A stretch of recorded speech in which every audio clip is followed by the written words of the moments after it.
천국은 마치 품꾼을 얻어 포도원에 들어보내렸고 이른 아침에 나간 집 주인과 같더니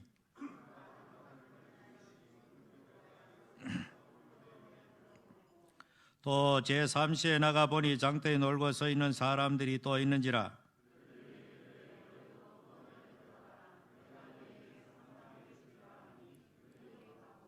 제6시와 제9시에 또 나가 그와 같이 하고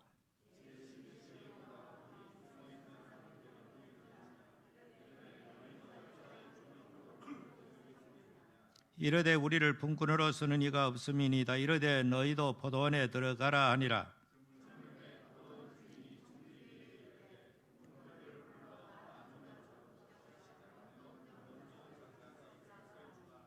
제11시 온 자들이 와서 한 달에 하나씩을 받거늘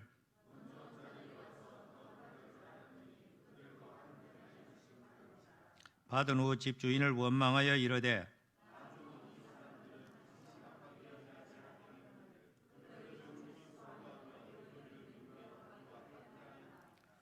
주인이 그 중에 한 사람에게 대답하여 이르되 친구야, 내가 네게 잘못한 것이 없노라. 네가 나와 한 데나리온의 약속을 하지 아니하였느냐?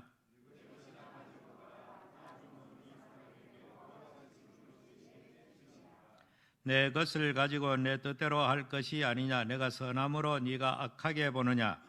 이와 같이 나중된 자로서 먼저 되고 먼저 된 자로서 나중되리라. 아멘.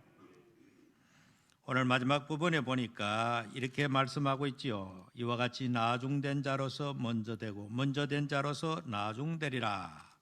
그리고 전번에 설교한 그 마지막 19장 30절에도 그러나 먼저 된 자로서 나중되고 나중된 자로서 먼저 될 자가 많으리라. 이와 같은 말씀으로 이렇게 결론을 맺고 있지요.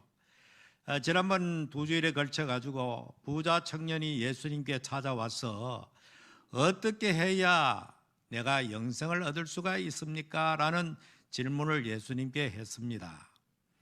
그래 예수님께서는 이렇게 그 부자 청년의 심령과 상태를 전능하신 주님이시니까 다 아시겠지요. 그래서 먼저 계명을 지켜라. 그래 그 계명을 지키라고 하니까 그것은 내가 다 지켰습니다. 그런데 좀 무엇이 좀 부족합니까? 그래 예수님께서 그러면은 이 모든 것을 팔아 가난한 자들에게 주라. 그리하고 나를 쫓아라. 그렇게 하면 네가 하늘의 보화가 많게 될 것이다.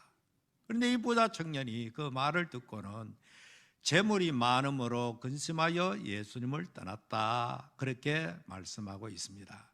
결과적으로 생명의 주님을 눈앞에 두고 그렇게 영생의 갈증을 가지고 왔지만은 결국 이 세상의 것을 끊어버리지 못하고 재물보다 하나님을 더 사랑하고 섬기고 따라야 되는데 그렇지 못한 자의 마지막 결말을 그렇게 예수님께서 말씀하고 있었던 것입니다.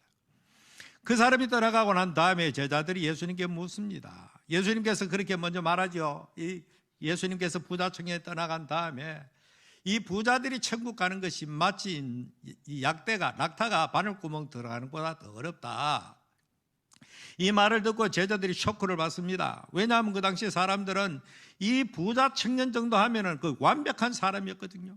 어릴 때부터 계명을 지키고 선한 일도 하고 또 열심히 살아가지고 부자도 되고 관원도 되고 그야말로 유대 사회로 기준으로 볼 때에 율법주의 사회로 볼 때는 그야말로 완벽한 사람이었던 것입니다. 그런데도 불구하고 이 사람이 이렇게 구원을 받지 못한다면 도대체 누가 구원을 받을 수가 있느냐? 그래 제자들이 묻죠. 그러면 도대체 어떤 사람이 어떻게 구원을 받습니까? 제자들이 자기들도 이 구원 문제에 대해서 그만 덜컥 겁이 나고 자신이 없어져 버린 거죠. 그래서 예수님께서 사람으로서는 할 수 없으나 하나님으로서는 하실 수 있나니. 다시 말하면 이 구원이라는 것이 사람으로 의해서 만들어지고 결정되어지고 되어지는 것이 아니고 오직 하나님만이 할 수가 있는 것인 것을 말씀을 했지요. 그리고 오늘 이어지는 말씀 속에는 바로 역시 그 말씀에 이어지면서 이제는 부자 청년에 관련돼서 직접 현상적인 모습을 보고 말씀했다면 이제는 예수님께서 아주 쉽게 한 비유를 또 하고 있는 것입니다. 성경에는 여러 비유가 많이 있습니다. 비유라는 것이 하늘 아래의 신비로운 이 진리를 일상적인 생활 속에서 일어나는 너무나 쉽게 볼 수 있는 경험할 수 있는 그런 것을 통해 가지고 하늘의 신비롭고도 심오한 진리를 나타낼 때 예수님께서 주로 이렇게 비유를 사용했던 것입니다. 지난주에도 그 주제 중에서 영생, 천국, 구원, 이것이 전부 다 동의어로 그렇게 사용되어졌는데 오늘 이것을 받아가지고 천국에 대해서 예수님께서 다시 설명을 이어가고 있는 것입니다. 천국은 마치 품꾼을 얻어 포도원에 들여보내려고 이른 아침에 나간 주인과 같다. 이 포도원의 품꾼에 관련된 비유도 너무나도 우리가 익숙한 비유가 아니겠습니까? 오늘 이 본문 말씀을 정확히 이해하기 전에 먼저 그 당시 사회와 그 당시 이 포도원, 이 농장과의 관계에 되는 이런 문제를 조금 생각하고 이 말씀을 또 우리가 깊이 있게 들어가면 좋을 것 같습니다. 자, 유대 나라는 당시에 포도원을 참 경영하는 것은 굉장히 부유한 사람들입니다. 심지어 좋은 포도원을 갖고 있는 것은 굉장히 그 사람들은 아주 소중한 자산이죠. 어죽했으면은 이 아방이 나봇의 포도원을 뺏을 만큼, 권력으로 빼앗을 만큼 이렇게 그 포도원에 대해서 애착을 가졌다는 것을 알 수가 있습니다. 오늘 본문에 등장한 이 포도원도 상당히 부유한 사람으로 볼 수 있고 일단 마음이 아주 선량한 그런 분으로 우리가 볼 수가 있습니다. 자, 이 예수님께서 이 비유를 들면서 이 사람이 이른 아침에 이제 사람들을 구하기 위해서, 품꾼들을 구하기 위해서 이제 나가게 됩니다. 당시에는 이제 넓은 공터, 장터 이런 데 사람들이 모여 있으면은 그 사람들을 아침 일찍이 사람들을 선발해 가지고 자기 포도원에 들여보내는 거죠. 과거에 제가 아침 일찍이 시내 어디 갔다가 아침 일찍 겨울인데 이렇게 사람들 모닥불을 피워놓고 불을 쬐는 사람이 있더라고요. 거기 보니까 건축 장비를 둘러매고 있다가 어떤 봉고차가 오니까 그 사람 중에 사람을 선발해가 태워가 버리고 선발되지 않은 사람은 오늘 내가 공쳤구나 하면서 투덜거리면서 집에 가는 그 목격한 적이 있는데 유대 나라도 마찬가지로 인력시장처럼 이렇게 되어진 모습을 볼 수가 있습니다. 당시의 유대 나라는 아침 6시에 시작해서 저녁 10시까지 하는 보통 이것이 일과였습니다. 그러니까 오늘 이 성경 본문에 아침 6시에 아주 일찍이 이렇게 포도원 이 주인이 나가서 사람을 선발해 가지고 포도원에 들여보냈습니다. 그리고는 웬일인지 이 주인이 또다시 제3시에 나갑니다. 3시라는 것은 우리 요즘 시간으로 9시, 오전 9시를 말합니다. 그리고 그 다음에는 이 3시에 나가서 사람들이 있는 것을 보고 그들에게 말하기를 너희도 포도원에 들어가라. 내가 너희에게 상당하게 주리라. 그러니까 아침 일찍이 풀로 채울 수 있는 이 사람에게는 한 데나리온씩 주겠다.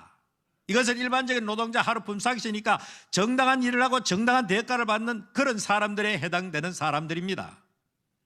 그리고 9시에는 굉장히 지각을 한 거죠. 늦게 나온 이 사람들도 역시 마찬가지로 내가 한 대난 약속은 하지 않았지만 상당하게 주겠다 하고 이렇게 농장으로 포도원으로 들여보냅니다. 거기서 그치지 않고 이제 다시 오늘 성경 보니까 6시와 9시, 낮 12시와 오후 3시에도 가서 그 사람들을 역시 마찬가지로 눈에 보이는 대로 포도원에 들여보냅니다. 그런데 오늘 마지막에 보니까 제11시라고 했습니다. 6절에 보니까 제11시에도 나가보니 서 있는 사람들이 또 있는지라. 11시란 몇 시냐? 오후 5시입니다. 이제 마감시간 1시간을 남겨두고 나가보니까 역시 놀고 서 있는 사람을 발견하고 이렇게 말합니다. 너희는 어찌하여 종일토록 놀고 여기 서 있느냐? 이 사람이 대답이 이렇습니다. 이르되 우리를 품꾼으로 쓰는 이가 없습니다. 아마 이 사람도 누군가 이해가지고 이렇게 뽑혀가지고 일터로 나가기를 소망하면서 미련을 가지고 아직까지 집에 귀가하지 않냐고 오후 해가 빠지도록 거의 넘어가는 그 시간까지 오후 5시까지 이 사람이 거기에서 서성거리고 머물고 있었던 것입니다. 일어나고 싶은데 나를 채우는 사람이 없습니다. 정말로 애타는 사람이죠. 안타까운 사람입니다. 뭐 여러 가지로 이렇게 성경을 추리해서 성경할 때에 아마 누구도 요즘 우리도 다 마찬가지지만 아침 일찍 나가서 건강한 사람, 일 잘하는 사람, 기술 있는 사람을 먼저 선발하겠고 아마 이 사람은 경쟁력이 떨어진 사람으로도 생각할 수가 있겠습니다. 어쨌든 간에 이 사람은 아주 이렇게 아직까지 끈적지게 미래를 가지고 있었습니다. 왜냐하면 집에 가면 가족들을 부양할 가족들이 있으니까. 그런데 이 사람에게도 역시 마찬가지로 말합니다. 너도 가서 포도원에 들어가라. 이제 점을 얻게 되었습니다. 8절 보니까 저물매 포도원 주인이 청지기에게 이르되 품꾼들을 불러 나중 온 자로부터 시작하여 먼저 온 자까지 싹을 주라. 이 품삯을 주는 순서도 아침 일찍 왔는 하루 종일 근무한 이 사람을 우선적으로 주고 집에 보내는 것이 상식적인데 제일 나중에 온 사람을 먼저 이렇게 품삯을 주는 모습이 여기 나옵니다. 그런데 더 놀라운 것은 1시간밖에 일하지 않는데 이 사람에게도 아침 일찍이 약속한 한 데나리온 약속을 이 사람에게도 한 데나리온을 준 것입니다. 아마 거기 있는 사람이 전부 놀랐을 것입니다. 아마 이 한 대를 받은 1시간밖에 일하는 사람은 너무너무 놀랐을 것입니다. 이 사람은 아마 1시간밖에 일 안 하니까 1시간 분량의 싹도 받아가면 감지덕지다 생각했는데 놀랍게도 하루 품삯을 온전히 받고 귀가하게 되는 것입니다. 그런데 문제는 아침 일찍 일한 사람이 마음속에 생각하기를 나는 하루 종일 일했으니까 아마 주인이 적어도 내가 10배는 더 이상 했으니까 나에게는 엄청나게 많은 액수를 줄 것이다 라는 기대를 가지고 있었는데 웬걸 이 사람에게도 역시 마찬가지로 한 데나리온을 주게 되는 것입니다. 그런데 받은 후에 이 사람이 집주인을 원망하게 됩니다. 상식적으로 그렇게 할 만한 그런 입장이 있죠. 나중은 이 사람들은 1시간밖에 일하지 않았거늘 그들을 종일 수고하며 더위를 견딘 우리와 같게 하였나이다. 어떻게 이럴 수가 있느냐? 아니 나는 이스라엘 나라 같은 데 얼마나 낮에 뜨겁고 덥습니까? 하루 종일 아침부터 나가지고 뜨거운 더위를 무릅쓰고 일하는 나하고 해그름할 때쯤 내가 1시간 일한 사람하고 동일한 임금을 주는 것이 말이 되는 일이냐? 이렇게 원망을 하게 됩니다. 그런데 뜻밖의 주인이 그 사람에게 말하기를 친구야 내가 네게 잘못한 것이 없노라. 네가 나와 한 데나리온 약속을 하지 않았느냐? 맞지요. 아침에 나올 때 계약을 그렇게 하지 않았습니까? 이것이 일반적으로 당시에 일반적 하루 품삯입니다. 주인이 하나도 자기에게 손해를 끼친 것도 없고 잘못한 것도 없는 것입니다. 그런데 이 사람은 늦게 온 사람이 많이 받는 것을 보고 거기에 대해서 비교하면서 나는 억울하다, 나는 잘못되었다라고 그렇게 이야기하는 것입니다. 그럴 때 그 주인이 하는 말이 네 것이나 가지고 가라. 나중은 이 사람에게 너와 같이 주는 것이 내 뜻이니라. 내 것을 가지고 내 뜻대로 할 것이 아니냐? 내가 선함으로 네가 악하게 보느냐? 여기까지 상황의 하루에 일어났던 이야기입니다. 그리고 마지막 결론은 19장의 마지막 결론과 같이 이와 같이 나중된 자로서 먼저 되고 먼저 된 자로서 나중이 되리라고 이 말씀이 맺고 있습니다. 자, 오늘 여기에 전국적으로 이 천국은 마치라고 설명을 했으니까 19장에 있는 대로 천국 영생 구원 이어지는 말씀으로 그렇게 보면은 하늘나라의 원리가, 하늘나라의 구원의 원리가 어떻게 작동되는가를 우리에게 보여주고 있습니다. 다시 말하면 이 포도원 주인이 아침 일찍에 뽑은 사람, 9시에 뽑은 사람, 낮 12시에 뽑은 사람, 오후 3시에 뽑은 사람, 오후 5시에 뽑은 사람, 시간을 초월해가지고 뽑는 것은 주인 마음대로죠. 그리고 그 사람들에게 싹을 나누어 주는 것도 똑같이 주는 것도 이것도 주인의 뜻이라는 것입니다. 오늘 이 성경 말씀에 내 것을 가지고 내 뜻대로 할 것이 아니냐? 이것은 구원에 있어서 전적으로 포도원 주인 대신 하나님 아버지의 주권에 달려있다는 것입니다. 구원은 사람이 어떤 사람 위해서 부자 청년처럼 내가 율법을 지키고 종교적으로 열심히 하고 자선 행위를 하고 그렇게 살았다고 해가지고 그것이 구원에 어떤 작용되는 것이 아니고 구원은 전적으로 아버지의 뜻에 하나님의 주권에 속한 영역이라는 것입니다. 이것은 유추하자면은 우리 하나님께서 우리를 조건 없이 만세전에 우리를 선택하시고 우리를 불러주시고 하나님의 자녀로 삼아주신 것, 이거는 내 뜻과는 전혀 상관이 없는 것입니다. 우리 아버지의 선한 뜻에 의해 가지고 우리를 불러주셨고 자녀로 삼아주신 것, 그렇기 때문에 주권적으로 부름을 받은 우리가 할 일이 있다면 나를 불러주신 아버지 앞에 감사할 것밖에 없는 것입니다. 아마 이 아침 일찍 나온 풍부도 역시 마찬가지로 자기도 그날 선택되지 않으면 자기도 역시 공을 치고 일할 수 없고 임금의 삭스를 받을 수 없는 것은 매 한 가지입니다. 오히려 어떻게 생각하면 나를 일찍이 불러준 그 주인에 대해서 고마운 마음과 감사한 마음으로 그렇게 열심히 일했더라면 이런 원망하는 마음이 나오지 않을 것입니다. 그리고 또 우리는 하늘나라라는 것은 모든 것이 하나님 나라가 무엇입니까? 하나님이 왕으로 통치하고 다스리시는, 하나님의 다스림과 통치를 받아들이는, 이것이 바로 하나님 나라의 절대적인 원리가 아니겠습니까? 예수님께서 겟세마네 동산에서 마지막 우리를 위해서 십자가 지기 전에 피땀 눈물 흘린 기도를 하게 됩니다. 그때 예수님께서 할 수만 있다면 이 잔이 내게서 옮겨지기를 원했지만은 결국 어떻게 기도합니까? 내 뜻대로 마옵시고 아버지의 뜻대로 되기를 원합니다. 하나님의 나라는 전적으로 하나님의 뜻이 나타난 것이 바로 하나님의 나라인 것입니다. 우리의 삶 속에도 마찬가지입니다. 전적으로 내 뜻을 내려놓고 하나님의 뜻을 받아들이는 것, 이것이 하나님의 백성들의 자세요 태도일 것입니다. 만일의 경우에 내 생각과 내 견해를 가지고 내 뜻을 내세우면서 하나님의 뜻과 배치될 때에 우리는 두말할 것 없이 내 뜻을 놀아놔야 되는 것입니다. 부자 청년은 자기의 뜻을 가지고 왔다가 결국에는 자기 뜻대로 예수님께서 말하지 않으니까 실망하고 돌아가 버린 것입니다. 자기가 원하는 답을 예수님이 해주지 않은 것에 대한 실망.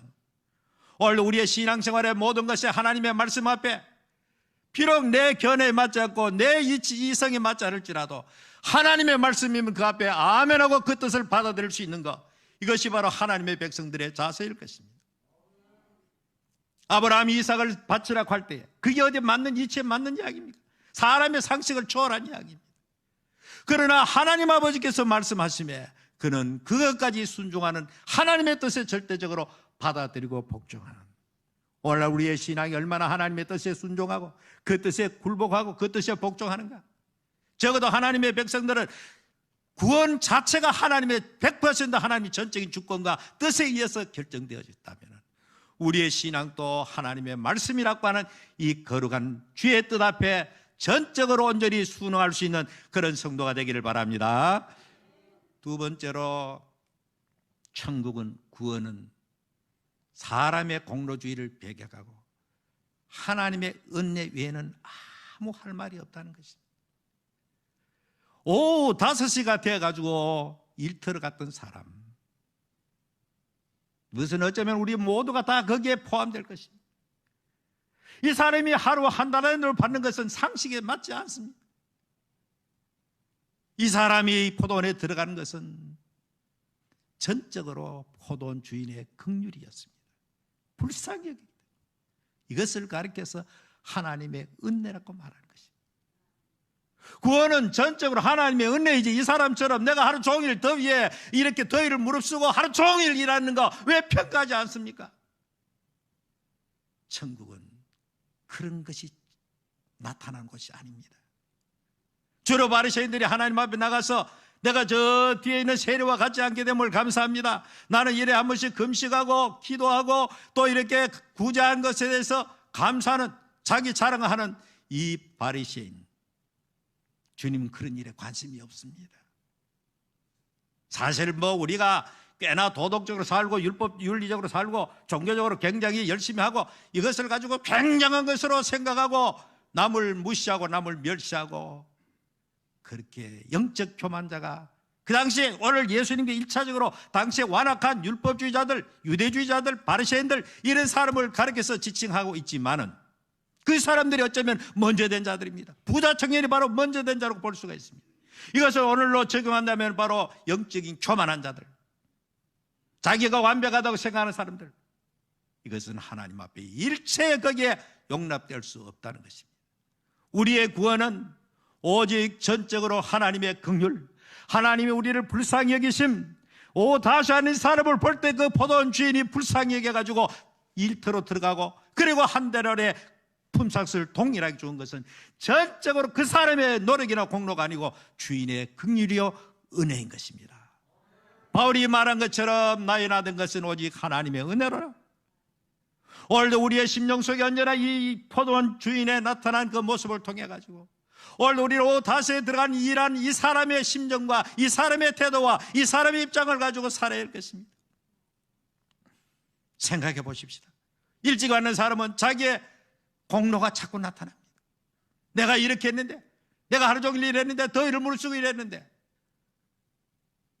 그러나 그 사람 역시 아침 일찍 부름받고 약속한 그대로 했으면 감사하게 가면 될 일인데, 남을 갖다가 자꾸 그렇게 하는 것은 하나님 나라에 합당한 자세가 아니라는 것입니다.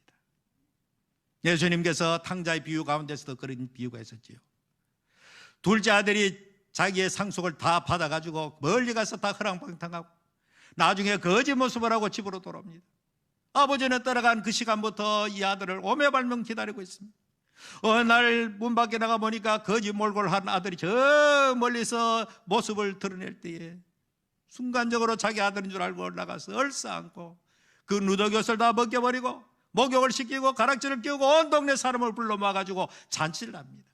옛날 지금이나 좋은 일 있으면 풍악을 울리듯이 음악 소리가 들판으로 들려옵니다.